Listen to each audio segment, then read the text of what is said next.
이제 4차 산업혁명과 제조업 혁신을 살펴보기로 하겠습니다. 우리 제조업은 크게 코스트를 절감하는 스마트 팩토리, 스마트 공장과 새로운 가치를 창출하는 서비스 융합, 프로덕트 서비스 시스템으로 대별되죠. 이 두 가지가 합쳐져서 엔드-투-엔드의 가치를 창출합니다. 제조업 혁신은 PSS와 스마트 공장을 통한 엔드-투-엔드의 가치 창출로 정의를 할 수가 있습니다. 이제 문제는 두 가지 중에서 어느 것이 더 중요한가? 그것은 대부분의 경우 PSS가 더 중요하다고 얘기들을 하고 있습니다. 코스트 절감보다는 이제는 가치 창출이 만드는 효과가 더 크다는 거죠. 그렇다면 우선 PSS, 제품과 서비스의 융합부터 살펴보도록 하겠습니다. 모든 혁신은 가능성을 만드는 테크놀로지와 지속성을 만드는 비즈니스와 원하는 것을 파악하는 디자인으로 구별되죠. 이 전체가 합쳐져서 겸혁신을 만들어냅니다. 가능성, 원하는 것, 그리고 지속 가능성. 자, 이러한 세 가지가 합쳐져서 이제는 제품과 서비스가 융합되는 서비스화가 이루어지죠. 우리 서비스 디자인에서 흔히 나오는 얘기죠. 고객 접점에 맞춰서 관계, 장소, 상황을 새롭게 디자인한다.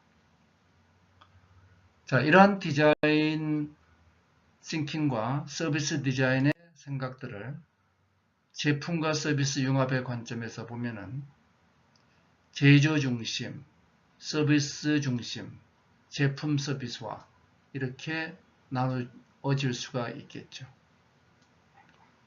자, 이러한 PSS에 대해서 터커 교수는 이러한 분류를 제공했습니다.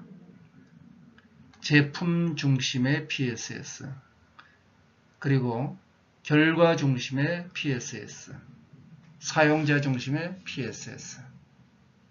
그러나 이러한 PSS가 새롭게 발전을 하고 있죠. 그 대표적인 게 애플입니다. 애플은 2000년 한국의 아이리버를 애플 아이팟으로 압도했습니다. 근데 mp3의 성능 자체가 좋으냐? 아닌 거 우리 다 알고 있죠. 차이는 무엇이었는가?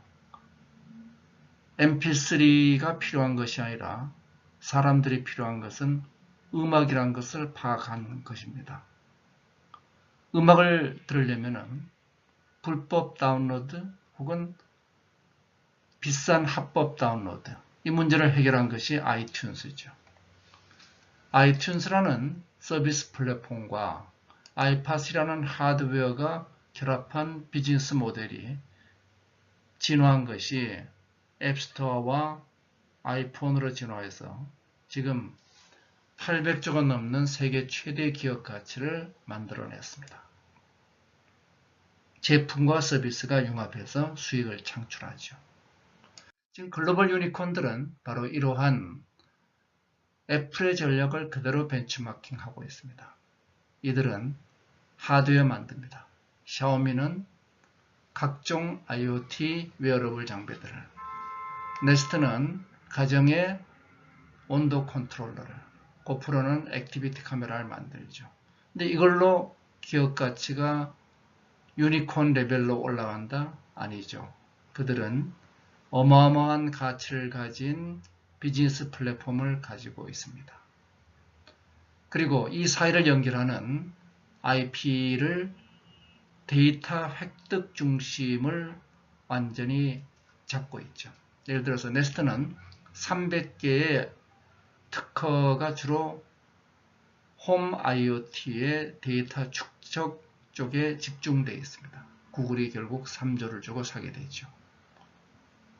애플과 차이는 뭐냐? 애플은 단순 웹에서 데이터를 축적했다면 이들은 IoT를 통해서 축적한다는 게 다른 거죠. IoT가 결국 기술의 변화가 사업의 확장을 가져왔습니다.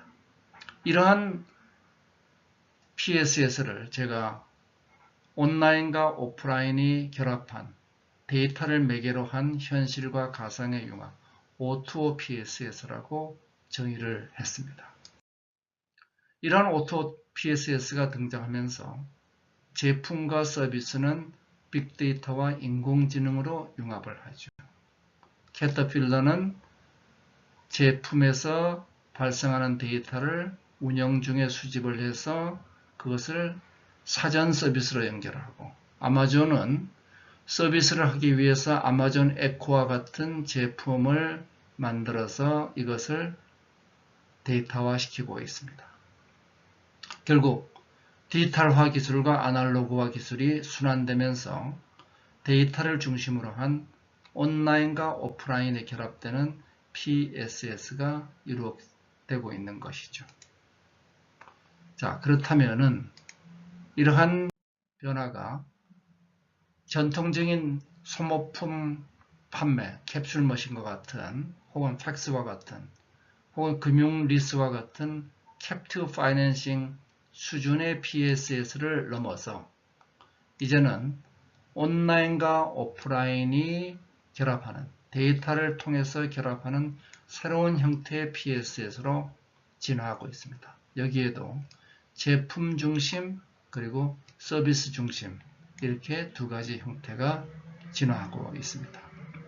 자, 그러면은 이러한 새로운 진화를 통해서 서비스 중심의 PSS는 서비스 제공을 위해서 제품을 생산하는데 서비스의 핵심은 데이터죠. 예를 들어서 샤오미, 고프로, 네스트 등은 그 대표적인 사례입니다.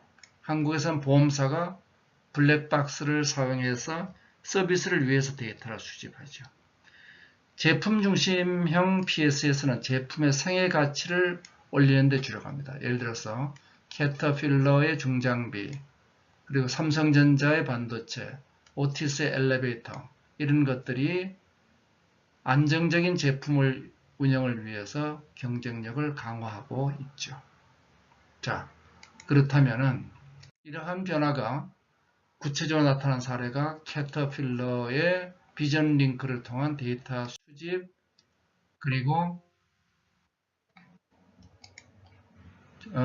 그리고 핏빛이나 네스터와 같이 데이터 수집, 저장 분석, 가치 창출을 통한 새로운 서비스 창출로 이어지죠. 자, 이러한 PSS를 통한 가치 창출을 놓고 보면은 이 가치 창출은 이제 코스트를 낮추는 쪽에서 기술을 만드는 기술, 메타 기술과 혁신 생태계, 그리고 가치를 만드는 특허를 통한 IP 확보, 이 두 가지 형태로 이루어져서 가치 증폭이 이루어집니다. 자, PSS를 통해서 어떻게 가치 증폭이 일어나는가 보죠. 메타 기술은 기술을 만드는 기술이죠. 구체적으로 보면은 실리콘밸리의 창업 비용이 2000년에서 2011년 사이에 500만 불에서 5천 불로 1000분의 1이 줄었습니다. 그 핵심 내용을 보면은 첫 번째가 오픈 소스를 통해서 10분의 1로, 클라우드를 통해서 10분의 1로, 그리고 혁신 플랫폼으로 10분의 1이 줄고 있죠. 자, 이러한 변화들이 무엇을 의미하고 있는가? 이러한 변화들은 공유를 통해서 비용 절감을 의미하고 있습니다. 그렇다면은 이러한 메타 기술의 3대 요소를 보면은 형상, 그리고 지능, 세 번째가 서비스라고 얘기를 할 수가 있죠. 이러한 기술들을 우리 살펴보도록 하면은 형상은 3D 프린터와 그들의 에코시스템으로 구성됩니다. 다양한 3D 프린터가 다양한 소재로 만들어지고 있죠. 그래서 이러한 3D 프린팅이 가장 중요한 것은 3D 프린터의 생태계입니다.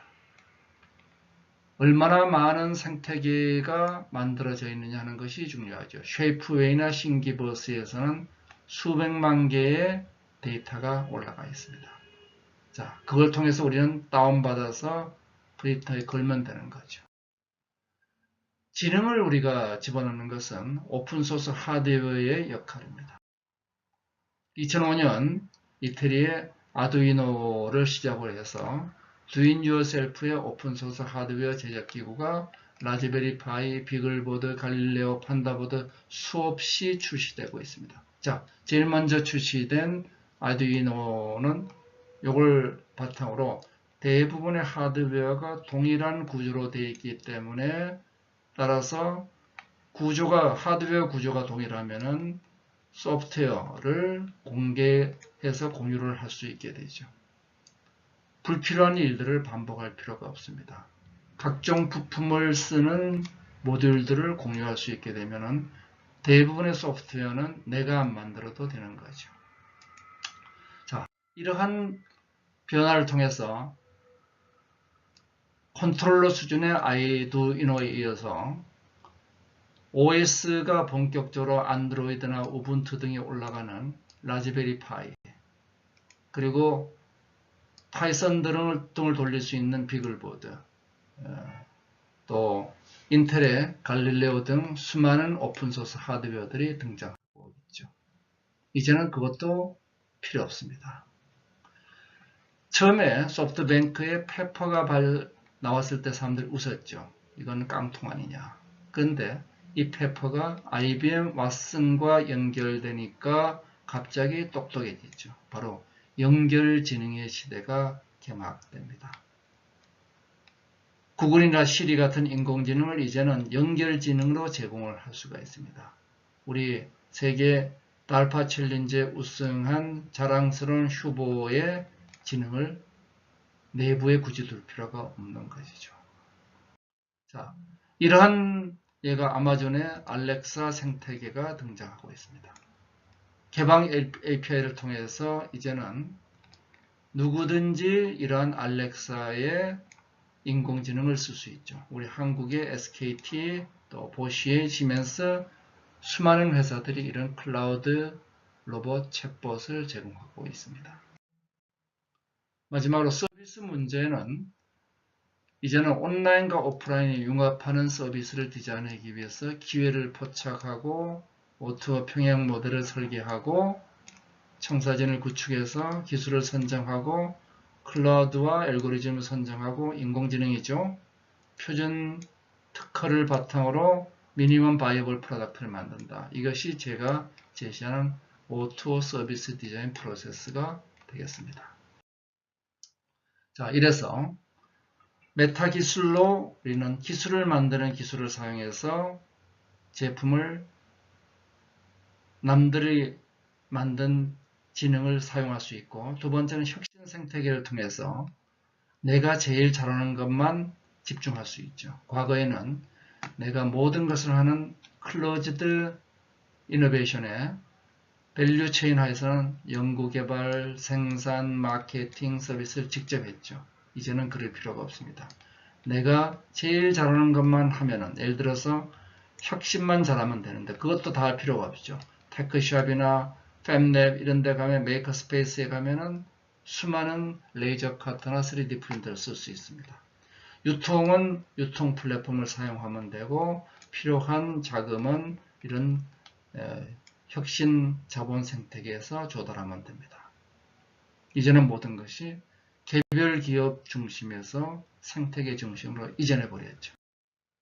자, 이래서 4차 산업혁명에 우리는 스마트 공장과 PSS로 가는 길에서 우리는 PSS에 의한 메타 기술 혁신 생태계를 봤습니다. 이제 IP 확보 하면 되죠.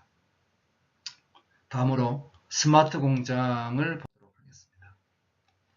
4차 산업혁명, Fourth Industrial Revolution의 스마트 팩토리는 자동화가 아닙니다. 자기 조직화죠. 자, 인간이 사물을 인식하는 것은 오감을 통해서 인식하죠. 바로 이겁니다. 외부를 오감을 통해서 인식하고, 이것은 바로 여기서는 IoT가 인식을 합니다. 인식된 데이터를 대뇌 피질이 저장하는 것과 마찬가지로 빅데이터의 피질에 저장되죠. 이것이 전전두엽이 우리가 판단하듯이 인공지능이 판단하고 우리 행동을 로봇이 합니다. 즉 데이터의 수집, 저장, 질서, 최적화 이 과정을 거치게 되는 거죠. 개방 생태계, 소위 개방 생태계에서는 이와 같이 복잡계적 상호작용을 가집니다. 여기서는 컴퓨터가 아니고 인공지능은 하나의 네트워크의 자기조직화 형태를 가지게 되죠. 이러한 개념을 반영한 것이 독일의 인더스트리 4.0의 개념이죠. 주체, 즉 또 제품인 객체, 이것이 이제는 주체와 객체가 스스로 자기 조직화하는 스마트 팩토리가 된다 하는 겁니다. 제품 자체가 이제는 PSS화 되고 있습니다. 자, 현재 우리 스마트 팩토리를 대체로 어떻게 보고 있느냐? Supply Chain Management, Manufacturing Execution System, Facility Management System 등과 같이 이 닫힌 시스템 내에 자동화된 공장을 스마트 팩토리라고 오해를 하죠. 자, 진짜 스마트 팩토리는 뭐냐? 그러한 서플라이 체인, MES, FMS 등이 바탕으로 해서 여기에 오감에 해당되는 IoT, 그리고 두뇌에 해당되는 빅데이터와 인공지능이 들어가서 스스로 자기 조직화하는 공장을 의미하고 있습니다. 현장의 오퍼레이션의 데이터가 엣지 데이터로 가상화되고, 가상화된 빅데이터가 인공지능을 이용해서 최적화되고, 최적화된 결과가 다시 현장을 최적화시키게 되죠. 그러면은 공장에서는 스마트 팩토리의 성과적으로 에너지가 30% 줄어들고 딜리버리 신제품의 리드 타임이 절반으로 줄어들고 이런 성과들을 거두게 됩니다. 자, 독일의 스마트 공장은 바로 이와 같이 앱 플랫폼 위에 스마트 머티리얼, 그리고 스마트 팩토리, 스마트 프로덕트가 있죠. IoT와 iOS가 이렇게 연결되어 있습니다. 구체적으로 DFKI가 발표했던 스마트 공장의 인프라 사례입니다. 개인 맞춤형 명할 홀더를 만드는 공장인데 각인하는 공장, 조립하는 공장, 레이저 마킹하는 거, 그리고 품질관리, 수작업은 증강현실 기반의 마지막 수작업을 하는 이 일련의 공장들의 여러 회사들이 그러한 인프라를 구축해주고 있죠. 미국도 마찬가지로 서플라이, 어셈블리, 딜러, 커스터머에 이르기까지 모든 밸류 체인에 대해서 리얼타임, 이제는 인터넷이 등장한 가운데 IIoT, 소위 산업 인터넷이 등장하면서 공장의 리얼타임 프로세스가 이제는 데이터화되면서 연결되면서 산업 플랫폼이 등장하게 됩니다. 리얼타임 팩토리가 만들어지죠. 그러면 여기서 우리가 글로벌 산업 인터넷을 살펴보고 갈 필요가 있습니다. 산업 인터넷을 보기 위해서는 우선 클라우드 컴퓨팅의 개념부터 필요합니다. 자, 우리 필요할 때마다 인터넷을 통해서 IT 자원을 활용하죠. 과거에 우리가 개별적으로 음물을 팠는데 이제는 필요할 때 사용하는 음물이 만들어졌습니다. 과거에는 개별적으로 회사마다 서버를 가지고 있었는데 이제는 필요한 만큼 온디맨드로 사용을 하고 있죠. 이걸 통해서 미국의 실리콘밸리의 창업이 어마어마하게 활성화됐습니다. 10배 활성화됐죠. 이러한 클라우드는 과거 개별 기업에 있던 서버를 대체하는 것이 IaaS, 그리고 개별 기업의 데이터베이스와 같은 미들웨어를 대체하는 것이 플랫폼 애저 서비스 PaaS, 그리고 개별 기업의 애플리케이션을 대체한 것이 SaaS 서비스가 되겠습니다. 대표적으로 우리가 IaaS는 우리 정보통산, G클라우드, 아마존 웹서비스 등등이 있고, PaaS로서는 구글 클라우드 플랫폼이나 마이크로소프트 애저, 그리고 애플리케이션에서는 한컴의 웹오피스나 마이크로소프트의 웹오피스 등이 있는 거죠. 자, 여기서 이제 스마트 팩토리가 왜 클라우드가 중요하냐? 여기 있는 파스에 있는 수많은 미들웨어를 공유한다는 개념이 가장 중요합니다. 클라우드 파스를 통해서 이제는 각각의 역할이 책임이 나누어집니다. 옛날에는 네트워크부터 스토리지, 서버, 버추얼라이제이션, 미들웨어, 런타임, 데이터 모든 것을 단일 기업이 다 관장했죠. IaaS가 등장하면서 이 하드웨어 부분은 개별 기업의 손을 떠났죠. 자, 플랫폼 애저 서비스, PaaS가 등장하면서 이제는 내가 필요한 데이터와 애플리케이션을 제외하고 나머지는 전부 다 클라우드에 넘깁니다. SaaS는 전체를 다 우리 클라우드 자원을 사용하는 거죠. 공장은 어떻게 될까요? 개별 공장은 어떤 SaaS 형태가 아니고 애플리케이션과 데이터는 다 달라지겠죠. 이것을 컨테이너에 두고, 그리고 이 밑에 부분은 공유를 하게 되면 불필요한 많은 비용을 없앨 수 있죠. 자, 파스를 통해서 우리는 파스 안에 각 기업들은 파스 위에서 자기의 컨테이너 속에 자기의 응용 소프트웨어와 데이터를 가지고 마치도 가상적으로 우리 회사의 서버와 스토리지를 두고 있는 것처럼 사용할 수 있는 거죠. 자, 이제 산업 플랫폼은 그래서 오퍼레이션과 인터넷을 연결합니다. 대표적으로 우리 프리딕스를 보겠습니다. 자, 프리딕스, 그리고 시멘스의 마인드스피어, 보쉬의 스위트, IoT 스위트, 또 셋 등이 이러한 서비스를 제공하고 있죠. 각각의 비교표는 GE 프리딕스, 시멘스 마인드스피어, 보쉬의 IoT 스위트, 셉의 레오나르도 등을 설명을 하고 있습니다. 각각의 장단점이 있는데 현재로서는 GE 프리딕스가 제일 앞서가고 약 300개 기업이 참여하고 있죠. 보쉬와는 부품 쪽에 좀 더 강화되어 있고, 보쉬와 셉은 각각의 장점을 결합해서 서로 협력을 하고 있습니다.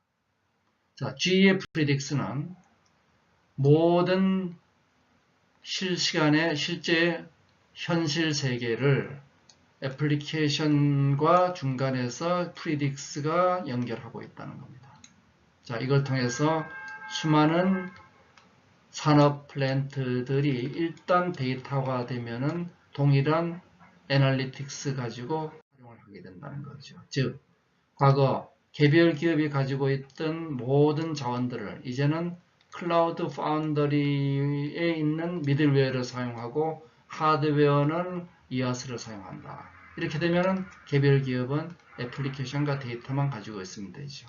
즉, 항공기 엔진을 하든 터빈을 하든 비행기를 하든 선박하든 플랫폼을 하든 모든 것들이 데이터화 되면은 동일하니까 이 가운데 부분을 따로 만들 필요가 없다는 거죠. 프리딕스는 이래서 수많은 모듈화된 캐탈로그를 제공하고 있습니다. 예를 들어서 트렌드 애노멀리 디텍션이나 그 다음에 쉬프트 애노멀리 디텍션, 멀티베리에이트 애노멀리 디텍션, 이와 같이 이미 만들어진 모듈들을 모두 사용할 수 있다는 거죠. 이것들을 개별 기업이 따로 만들 필요가 없는 겁니다. 수많은 캐탈로그들이 만들어지고, 중요한 것은 이런 것들이 클라우드 파운더리, 즉 오픈소스로 제공되고 있기 때문에 여기에 예속되지 않아도 된다는 거죠. 시멘스의 마인드스피는 클라우드 기반 산업용 개방 플랫폼에 해당됩니다. 그래서 주로 중소제조업을 위해서 스마트 솔루션을 제공하고, 보쉬는 IoT 스위트를 IoT 서비스용으로 기기 사용자 기업들을 연결하고 있죠. 특히 보쉬는 셋과 협력 체계를 구축하고 있습니다. 셋의 레오나르드는 그래서 보쉬와 협력해서 사물 인터넷 혁신 사업군에 대한 통합 솔루션들을 제공을 하고 있죠. 이것은 자율주행차에 대한 서비스 예가 됩니다. 자, 그렇다면 한국의 스마트 팩토리 추진단은 산업부에서 한국의 스마트 팩토리를 만들기 위해서 보급 확산, 기획, 기술 기획, 또 데모 공장 구축, 그리고 표준 기획, 이런 일들을 해나가고 있습니다. 스마트 공장의 발전 단계는 데이터를 전혀 안 가지고 있는 레벨 0에서부터 센서가 설치되는 레벨 1, 네트워크 커넥션을 가지는 레벨 2, 그 다음 리얼타임으로 운영이 가능한, 그리고 이제는 분석이 가능한, 그리고 생산 프로세스 스스로 개선해 나가는 단계까지 6단계를 나눠 놓고 있습니다. 이 중에서 현재 집중한 데는 요 가장 기초 수준입니다. 그런데 이러한 푸시 방식이 아니라 이제는 풀 방식으로 이미 ERP나 MES 등을 갖추고 있는 기업들을 끌어올리면 나머지 회사들이 끌어올라갈 수 있게끔, 그래서 자동화가 아니고 자기 조직화하는 이러한 클라우드가 필요가 있죠.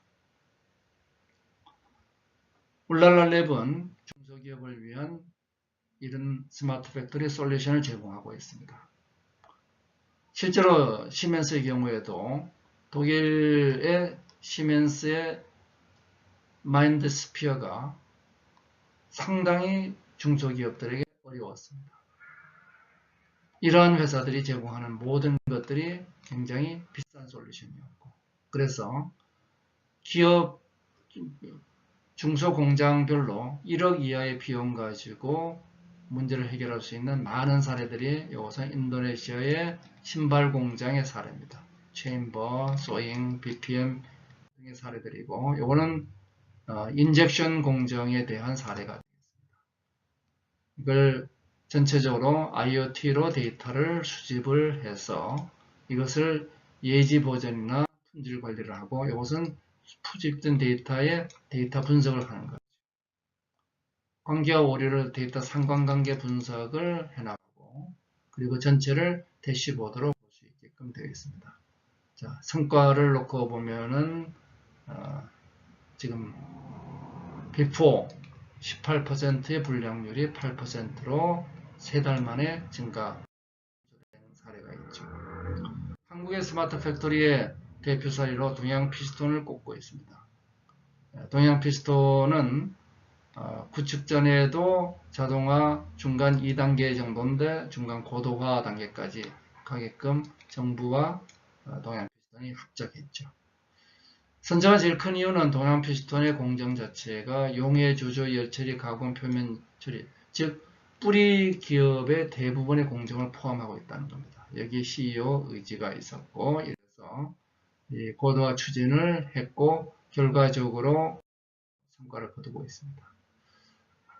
저희들이 생각하기에 가장 좋은 사례는 유도산업이라고 봅니다. 유도산업은 모든 시스템을 이제 스마트 팩토리화 일찍부터 시작했죠.